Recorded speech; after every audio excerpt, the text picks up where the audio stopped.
Несколько дней подряд огромная медведица появлялась возле северного пограничного поста и подолгу стояла у ворот, не проявляя агрессии. Военнослужащие не понимали, почему осторожный лесной зверь добровольно приближается к людям. Начальник заставы Артем Воронов приказал бойцам не стрелять и внимательно наблюдать за животным. Медведица ходила вдоль ограждения, тревожно ревела, а затем уходила в тайгу. На следующее утро она вернулась и снова попыталась привлечь внимание патруля. Воронов понял, что зверь появился здесь не случайно. Он собрал небольшую группу солдат, взял средства связи, аптечки и ружье со снотворными дротиками. Когда ворота открылись, медведица медленно направилась к лесу, постоянно оглядываясь, словно проверяя, следуют ли люди за ней. Отряд несколько часов пробирался через густые заросли, болотистые низины и поваленные деревья.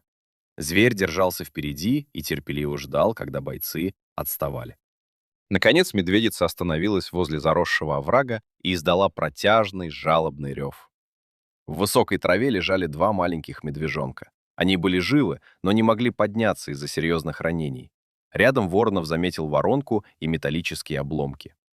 Сапер осмотрел участок и обнаружил старые мины, оставшиеся после давнего приграничного конфликта. Вероятно, малыши забрели на опасную территорию, и рядом с ними произошел взрыв. Медведица не могла помочь детенышам самостоятельно, поэтому несколько дней искала людей. Она спокойно отступила, позволив военному врачу приблизиться. Медвежат осторожно уложили на носилки, а матери ввели безопасное снотворное, чтобы перевести всю семью в центр помощи диким животным.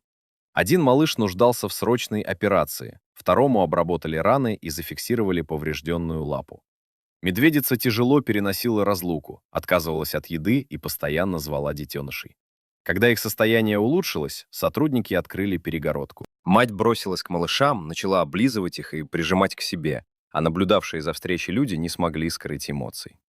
Через несколько недель медвежата снова уверенно ходили. Тем временем военные вместе с саперами полностью обследовали лес и обезвредили оставшиеся мины, чтобы больше ни одно животное не пострадало. Вскоре медвежью семью выпустили в безопасной части заповедника. Перед тем, как скрыться среди деревьев, медведица ненадолго остановилась и посмотрела на Воронова.